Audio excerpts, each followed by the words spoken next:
રસ્તાઓની કામગીરીને થઈ રહ્યો છે સતત ટ્રાફિક જામ। સાવરકુંડલા શહેરમાં ટ્રાફિકનો પ્રશ્ન ગંભીર બન્યો છે।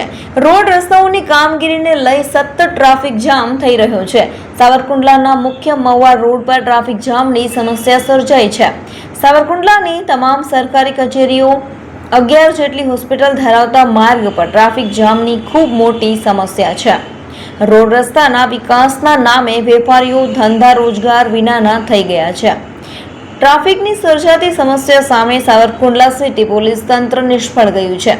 ટ્રાફિકની વિકરાળ સમસ્યા સામે નક્કર પગલાંની લોક માંગ ઉઠવા પામી છે।